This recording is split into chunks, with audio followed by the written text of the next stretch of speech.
दोस्तों आज के इस वीडियो के अंदर हम देखने वाले हैं कि वोटर आईडी कार्ड के लिए हमें ऑनलाइन कैसे अप्लाई करना है। इस वीडियो के अंदर आपको पूरा प्रोसेस मैं लाइव दिखाऊंगा कैसे आप खुद से अपना जो रजिस्ट्रेशन है ऑनलाइन कर सकते हो, जिसमें कि आपका जो वोटर आईडी कार्ड है वो जल्दी से भी बन जाएगा और इसकी जो पीडीएफ कॉपी है आपको डाउनलोड करने की फैसिलिटी मिल जाएगी, जिसे आप डाउनलोड कर सकते हो। इसी के साथ में जो पीवीसी वोटर आईडी कार्ड है, जो प्लास्टिक का कार्ड आता है, वो भी आपको घर के पते पर पोस्ट के माध्यम से मिल जाएगा।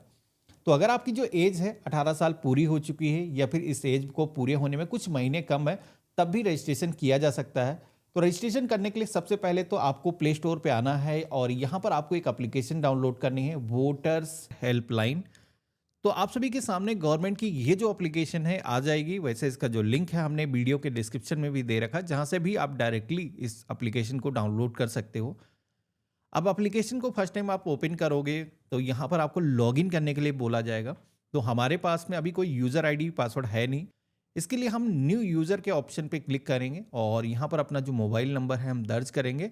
सेंड ओटीपी की टैब पे क्लिक करेंगे। एक वेरिफिकेशन के लिए मैसेज के माध्यम से आपके फ़ोन पर कोड आएगा और इसी के साथ में आपका नेम मांगा जाएगा यहाँ पर, जिसके अंदर फर्स्ट नेम, मिडिल नेम यहाँ पर पहली लाइन के अंदर, लास्ट नेम यहाँ पर आपको अपना जो सर नेम है दर्ज करना है, ओटीपी यहाँ पर जो रिसीव हुआ उसको भी इंटर करना है और सबमिट के ऑप्शन पे क्लिक करना है। तो इस तरीके से आप देखोगे कि हमने यहाँ पर यूजर अकाउंट क्रिएट कर लिया है। अब यहाँ पर सेम मोबाइल नंबर यूज करके हम लॉगिन करेंगे, ओटीपी फिर से आएगा जिसको दर्ज करेंगे और इस तरीके से हम एप्लीकेशन के डैशबोर्ड पर आ चुके हैं। अब यहाँ पर वोटर आईडी कार्ड का रजिस्ट्रेशन करने के लिए ऑप्शन आपको मिल जाएगा, हम इसी ऑप्शन पे क्लिक करेंगे और एक नए वोटर आईडी कार्ड को अप्लाई करने के लिए फॉर्म नंबर 6 आपको भरने की जरूरत होती है। तो यहाँ पर आपकी जो एज है अगर 18 साल पूरी हो चुकी है या फिर उसमें कुछ महीने कम है, तब भी आप वोटर आईडी कार्ड का जो रजिस्ट्रेशन है वो कर सकते हो। तो हमने यहाँ पर इसी ऑप्शन पे क्लिक किया है। तो अब आप देखोगे कि पहले से जो इंटरफेस है वो बिल्कुल ही चेंज हो चुका है। अभी यहाँ पर ब्राउजर की जो टैब है वो ओपन हो जाएगी, जहाँ पर सेम मोबाइल नंबर आपको इंटर करना है, कैप्चा कोड सेम दर्ज करना है और रिक्वेस्ट ओटीपी के ऑप्शन पे क्लिक करना है। ओटीपी आएगा आपके फ़ोन पर जिसे इंटर करना है, वेरीफाई लॉगिन के ऑप्शन पे क्लिक करना है। तो इस तरीके से आप देखोगे कि हम पोर्टल के अंदर लॉगिन हो चुके हैं। अब यहाँ पर वोटर आईडी कार्ड का रजिस्ट्रेशन करने के लिए फॉर्म नंबर 6 हमें भरना है, इसी ऑप्शन पे क्लिक करेंगे। अभी तक का जो प्रोसेस है थोड़ा सा इरिटेटिंग लगता है क्योंकि ओटीपी के जरिए कई बार आपको लॉगिन करने की ज़रूरत होती है, लेकिन आगे का जो प्रोसेस है वो काफ़ी स्मूथ होने वाला है। अब हमें क्या करना है, अपना जो स्टेट का नेम है यहाँ पर सबसे पहले सेलेक्ट करना है। डिस्ट्रिक्ट का जो नेम है यहाँ पर चूज करना है।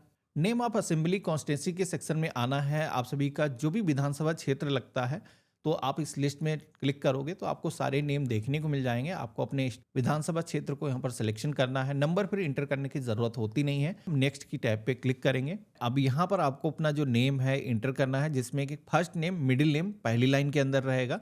इंग्लिश लैंग्वेज के अंदर सबसे पहले तो आपको दर्ज करना है। तो हमारा जो नेम है हिंदी लैंग्वेज के अंदर ऑटोमेटिक कन्वर्ट होकर के आ चुका है।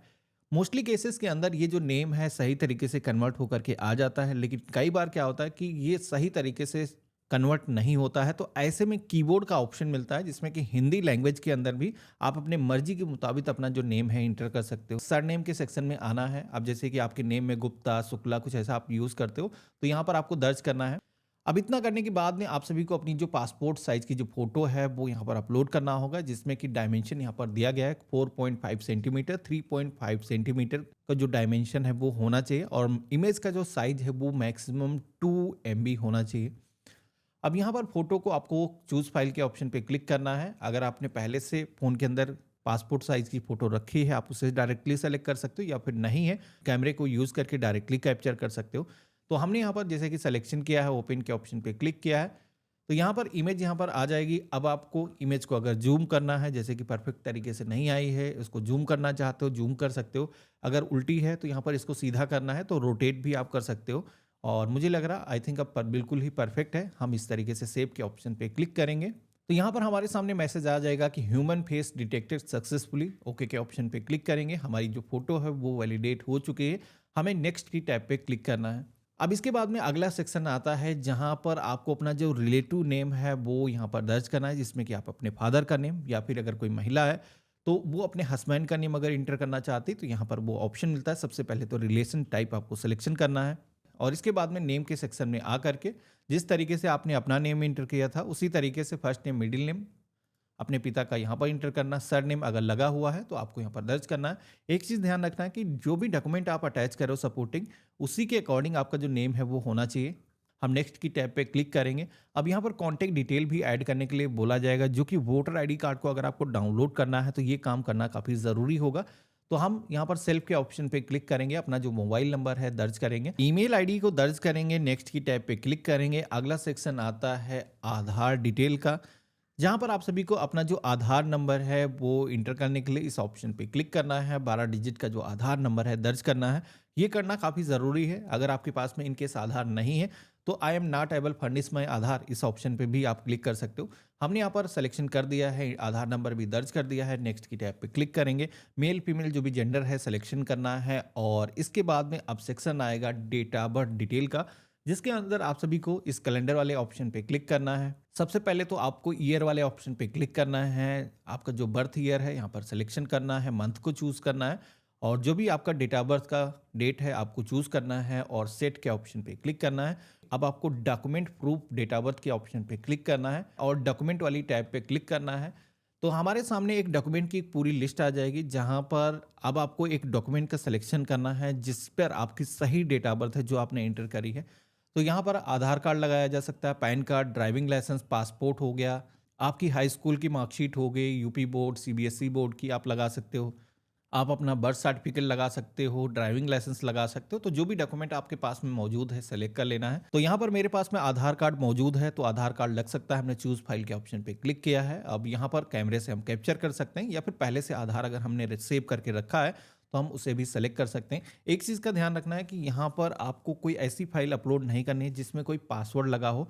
इसी के साथ में जो भी डॉक्यूमेंट आप अपलोड कर रहे हो तो उसके जो फ्रंट और बैक साइड है दोनों आपको स्कैन करके उसको मर्ज करके एक फाइल बनानी है और देन आपको अपलोड करना है।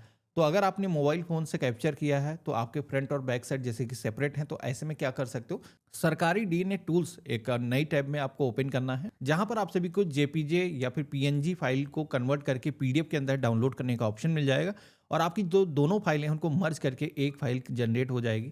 अब नेक्स्ट की टैब पे क्लिक करेंगे तो अब हमारे सामने अगला जो सेक्शन आएगा वो है प्रेजेंट एड्रेस डिटेल को इंटर करने का, जहाँ पर आप सभी को सबसे पहले तो अपना जो हाउस नंबर है, बिल्डिंग, अपार्टमेंट का जो भी नेम है इस लाइन के अंदर इंटर करना है। जैसे आप इंटर करोगे, सेकंड लाइन पे टैप करोगे तो ऑटोमेटिक यहाँ पर भी कन्वर्ट होकर के आ जाता है। कोई भी चीज़ सृष्टि है आपको सही करना है तो उसी तरीके से जैसे आपने नेम में करेक्शन किया था वैसे आप यहाँ पर सही कर सकते हो। इसके बाद में अगले सेक्शन में आकर के जो भी मोहल्ला लगता है, जो भी एरिया, लोकेशन, रोड का नाम है यहाँ पर आपको दर्ज करना है। विलेज का जो नाम है अपने इंटर करना है। अगर आप शहरी क्षेत्र से हो तो अपने शहर का नाम आप दर्ज करोगे और यहाँ पर अपने पोस्ट ऑफिस का जो नेम है इंटर करना है। अपने एरिया का जो पिन कोड है आपको दर्ज करना है। अपना डिस्ट्रिक्ट आपको चूज करना है। अपने स्टेट का जो नेम है आपको सिलेक्शन करना है और डॉक्यूमेंट प्रूफ ऑफ रेसिडेंस के ऑप्शन पे क्लिक करना है और देन आप सभी के सामने एक डॉक्यूमेंट की पूरी लिस्ट आ जाएगी, जहां पर भी आपको कम से कम एक डॉक्यूमेंट देना होगा।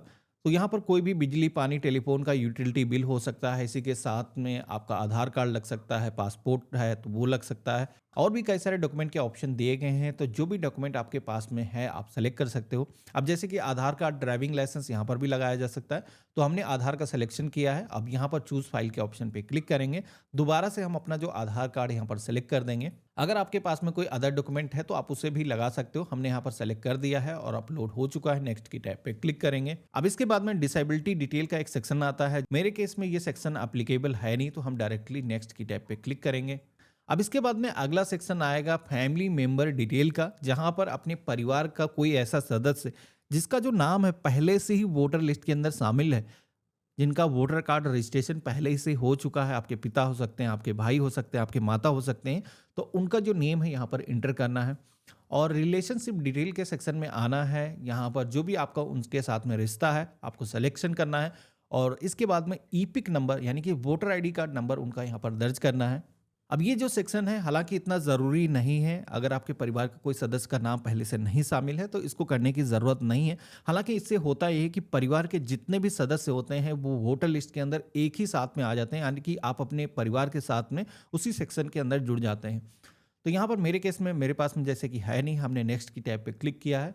अब अगला सेक्शन आएगा डिक्लेरेशन का, जहाँ पर अपने गांव या फिर शहर का जो नाम है आपको दर्ज करना है, अपना स्टेट सिलेक्शन करना है, डिस्ट्रिक्ट का नाम आपको चूज करना है और यहाँ पर आप सभी से पूछा जाएगा कि ऊपर जो आपने एड्रेस दर्ज किया है उस एड्रेस पर कितने सालों से आप वहाँ रह रहे हो, तो आपको मंथ और ईयर कुछ इस तरीके से दर्ज करना है। तो जैसे कि आप जन्म से उसी स्थान पे रह रहे हो, तो आप अपना जो डेट ऑफ बर्थ का ईयर है, जैसे कि 2005, 2004, तो मंथ आपको इंटर करना है जो भी आपका डेट ऑफ बर्थ का है, और यहाँ पर जो ईयर है इंटर कर देना है। डेट पहले से ही इंटर है यहाँ पर। अब आपको नेक्स्ट की टैब पे क्लिक करना है। एक कैप्चा कोड आएगा जिसमें सेम यहाँ पर जो दिखाया गया वैसे इस कैप्चा के अंदर इंटर करना है और सेंड ओटीपी के ऑप्शन पे क्लिक करना है। तो आपके फोन पर एक मैसेज के माध्यम से ओटीपी आएगा। यहाँ पर इस फॉर्म को वैलिडेट करने के लिए तो ओटीपी आ चुका है, हम इसे दर्ज करेंगे। प्रीव्यू एंड सबमिट के ऑप्शन पे क्लिक करेंगे।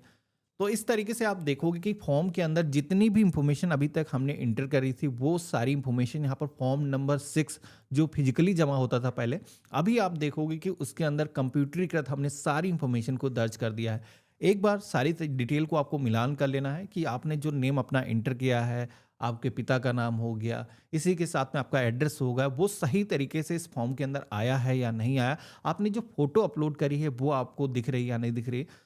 तो मेरे केस में आप देखोगे कि सारी डिटेल यहाँ पर सही तरीके से आ चुकी हैं, क्योंकि मैंने केयरफुल होकर के सारी डिटेल इंटर करी है। लेकिन आपके केस में इनकेस हो सकता है कुछ चीज़ें गलत हो चुकी हों, तो आप बैक जा करके अभी एडिट कर सकते हो। इसके लिए कीप एडिटिंग का ऑप्शन मिलता है।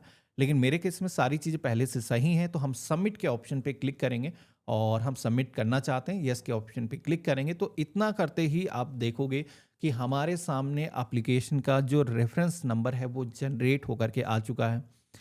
अब यहाँ पर ये जो रेफरेंस नंबर आपको मिला है अपने पास में नोट करके रख लेना है। डाउनलोड के ऑप्शन पे क्लिक करोगे तो जो फॉर्म आपने भरा है फॉर्म नंबर 6, उसका एक प्रीव्यू आपको मिल जाएगा जिसे आप अपने पास में सुरक्षित करके रख सकते हो। गवर्नमेंट की तरफ से इस वोटर आईडी कार्ड का जो रजिस्ट्रेशन आपने किया है इंटरनली, इसको वेरीफाई किया जाएगा, जिसके अंदर बीएलओ को असाइन किया जाएगा। बीएलओ के द्वारा फील्ड वेरिफिकेशन किया जाएगा, यानी कि आपका जो वर्तमान पता है वहाँ पर मे बी वो विजिट कर सकता है या फिर घर बैठे ही भी अप्रूवल दे सकता है। तो अब आपको 10 से 15 दिनों तक का वेट करना है। बीच बीच में आपको अपना जो स्टेटस है इस पोर्टल पर चेक करते रहना है। आपको स्टेटस को चेक करने के लिए डैशबोर्ड पर ही ऑप्शन मिल जाएगा ट्रैक एप्लीकेशन स्टेटस का, जिस पे आप क्लिक करोगे तो आप सभी से आपके एप्लीकेशन का जो रेफरेंस नंबर है दर्ज करने के लिए बोला जाएगा, जिसे आपको इंटर करना है और सबमिट के ऑप्शन पे क्लिक करना है। सबमिट के ऑप्शन पे क्लिक करेंगे तो हमारे सामने हमारे एप्लीकेशन का जो भी वर्तमान में स्टेटस होगा, जैसे कि मेरे केस में देखोगे कि सबमिटेड यहाँ पर मेंशन किया गया, यानी हमने अपनी तरफ से पूरी जो प्रक्रिया है वो कंप्लीट कर दी है। और जैसे ही हमारी जो रिक्वेस्ट है वो कंप्लीटेड के सेक्शन में आएगी, उसके बाद में हम इसी पोर्टल के जरिए अपना जो वोटर आई कार्ड है वो डाउनलोड कर सकते हैं। हमारा जो नाम है वोटर लिस्ट के अंदर सम्मिलित हो जाएगा। आने वाले फ्यूचर में इलेक्शन के अंदर हम मतदान कर पाएंगे। तो कैसा लगा आज का वीडियो मुझे कमेंट बॉक्स में लिख करके जरूर बताना। चैनल पे नए हो तो सब्सक्राइब कर लेना। हम मिलते हैं ऐसे ही एक नए वीडियो में, तब तक के लिए गुड बाय, जय हिंद।